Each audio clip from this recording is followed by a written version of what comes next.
दोस्तों आज की इस वीडियो में हम लोग नियो क्लासिकल एज की एक बहुत बड़े पार्ट अलेक्जेंडर पोप की एक पोएम को डिस्कस करने जा रहे हैं जिसका नाम है रेप ऑफ द लॉक। दोस्तों ये एक मॉक हेरोइक पोएम है, एक लॉन्ग नैरेटिव पोएम है जिसको मैं पहले डिस्कस कर चुका हूं, पहले इस पर एक वीडियो बना चुका हूं, लेकिन अफसोस उस वीडियो में मैं इसको ढंग से डिस्कस नहीं कर पाया था। तो इस वीडियो में हम लोग इसके अंदर 5 कैंटोज है दोस्तों, पांचों कैंटोज को डिस्कस करेंगे कि पांचों कैंटोज में क्या है, पांचों कैंटोज की समरी में आपको बताऊंगा। अब दोस्तों कुछ चीजें इस पोएम के बारे में हम लोगों को जान लेनी जरूरी है, तो टाइटल से शुरू करते हैं। इस पोएम का टाइटल देख करके लोगों को कंफ्यूजन होता है रेप ऑफ द लॉक क्या है। दोस्तों ये रेप जो वर्ड है ये आज के सेंस में यूज नहीं किया गया है। उस टाइम पर मैं आपको पहले बताता हूं, लॉक का मतलब होता है बालों की लट, है ना। तो उसको काटने का एक छोटा सा इंसिडेंट है, उस पर ये पोएम लिखी गई है, अलेक्जेंडर पोप ने लिखी है। दोस्तों ये जो पोएम है मैं आपको बता दूं कि 3 डिफरेंट एडिशन में पब्लिश हुई थी। 1712 से लेकर के 1717 के बीच में 3 डिफरेंट एडिशन में पब्लिश हुई थी और इसमें क्लैरिसा की स्पीच को बाद में जोड़ा गया है। इस पोएम में एक कैरेक्टर है क्लैरिसा नाम का, उसकी स्पीच को बाद में जोड़ा गया है। और सबसे जरूरी बात कि ये पोएम एक रियल इंसिडेंट पर बेस्ड है। एक एराबेला फर्मर नाम की लेडी थी जिनका लॉक काट दिया था उन्हीं के सूटर लॉर्ड पीटर ने, बालों की लट काट दी थी। तो उसी पर पोप ने ये पोएम लिखी है। दोस्तों बहुत ही इंटरेस्टिंग पोएम होने वाली है, शुरू करते हैं। तो इस पोएम को शुरू करता हूं मैं, कैंटो फर्स्ट से शुरुआत करते हैं। तो इस पोएम की शुरुआत में पोप गॉडेस ऑफ पोएट्री और आर्ट को याद करते हैं, एक म्यूज जिसका नाम है केर्ल। एक्चुअली ये जो म्यूज है केर्ल, ये एक्चुअली पोप के एक दोस्त थे जॉन केर्ल, उनके लिए कहा गया है। इन्हीं से पोप को असल में ये वर्क लिखने की इंस्पिरेशन मिली थी। तो इस पोएम की शुरुआत में वो गॉडेस ऑफ पोएट्री और आर्ट को याद करते हैं, फिर इस कहानी की शुरुआत होती है। तो इस पोएम की शुरुआत होती है बेलिंडा नाम की एक लड़की से, जो कि इस पोएम की मेन कैरेक्टर है। वो अपने बिस्तर पे सो रही है, लेटी हुई है, बहुत देर तक सो रही है, सब जाग चुके हैं।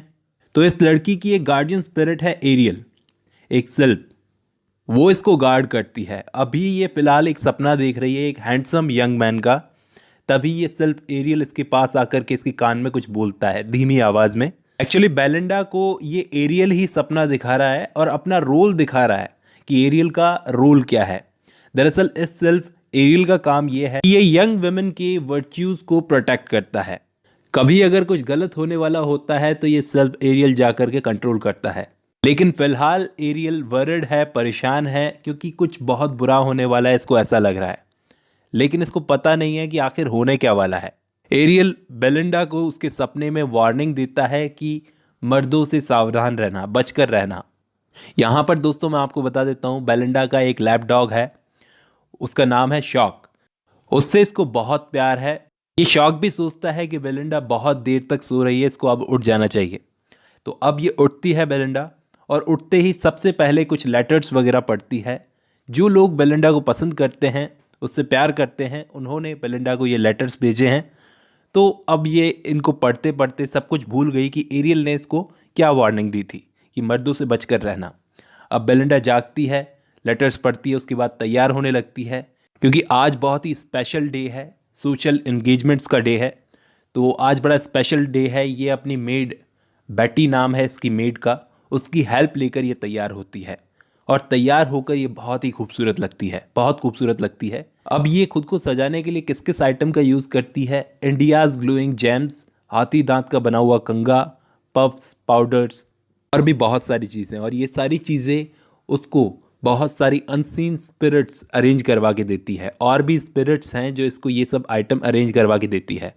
अब दोस्तों कैंटो फर्स्ट ख़त्म होता है, कैंटो 2 शुरू होता है। बेलिंडा टेम्स रिवर के रास्ते अपनी डेस्टिनेशन की तरफ निकलती है। इसके साथ में और भी लोग हैं। सारे लोग इसको देखकर, इसकी ब्यूटी को देखकर हैरान थे। एक बोट पे बैठे हुए हैं ये सारे के सारे। तो बेलिंडा ने एक क्रॉस पहना था जिसमें हीरे मोती लगे हुए थे।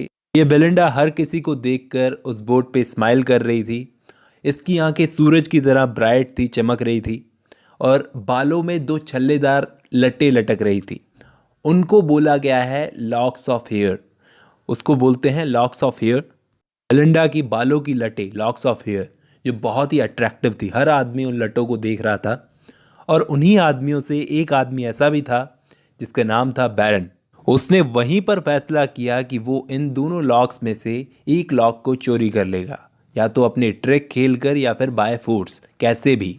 अब सारे के सारे लोग हैप्पी थे उस बोट पर, लेकिन ये एरियल जो स्पिरिट थी ये हैप्पी नहीं था, क्योंकि इसे लग रहा था कि कुछ बुरा होने वाला है। हालांकि इसने वार्निंग तो दे दी थी बेलिंडा को, लेकिन अभी भी एरियल बेलिंडा के प्रोटेक्शन के लिए अलग अलग सेल्फ्स को, अलग अलग स्पिरिट्स को डिफरेंट टाइप के टास्क देता है कि तुम उसके इयररिंग्स को देखना, तुम उसकी वॉच को देखना, तुम उसके लॉक्स को देखना। मतलब कि सबको अलग अलग टास्क दे देता है एरियल, और एरियल खुद उसके कुत्ते शॉक को देखेगा। अब दोस्तों ये सारे लोग जा रहे हैं हैम्पटन कोर्ट नाम की जगह पर।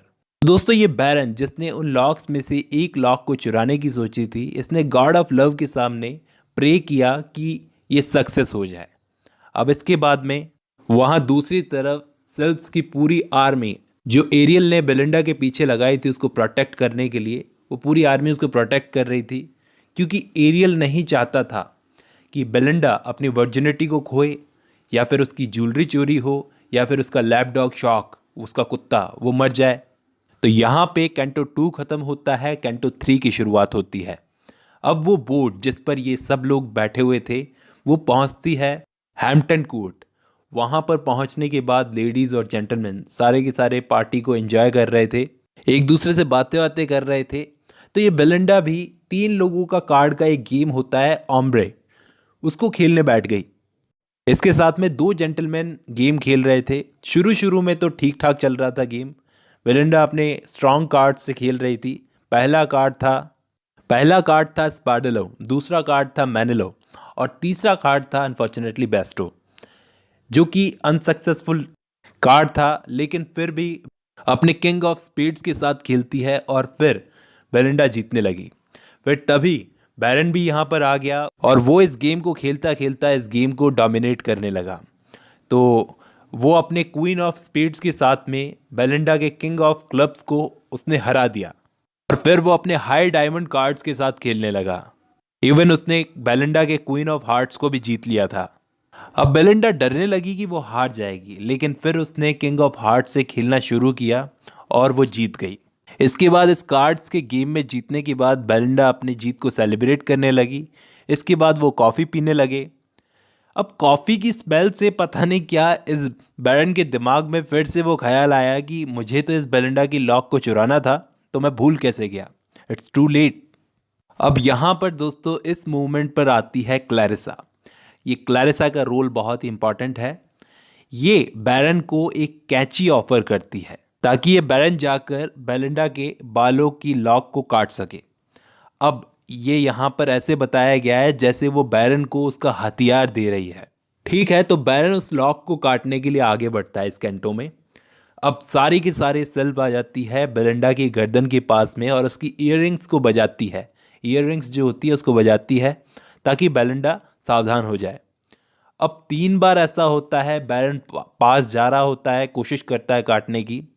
तो ये एरियल जो था स्पिरिट, ये बेलिंडा के इनर थॉट्स में जाने की कोशिश करता है ताकि वो उसको प्रोटेक्ट कर सके, लेकिन किसी रीज़न की वजह से ये जा नहीं पाता। तो बैरन मौका देख करके वो लॉक को काट देता है। इसी कैंटो में दोस्तों वो लॉक को काट देता है, और लॉक को काटने के बाद में बैरन अपनी विक्ट्री को सेलिब्रेट करने लगा और बेलिंडा घबरा गई कि हुआ क्या है। वो चिल्लाने लगी। बैरन तो अपनी विक्ट्री को सेलिब्रेट करने के लिए चिल्लाने लगा और बेलिंडा चिल्लाने लगी कि हुआ क्या है।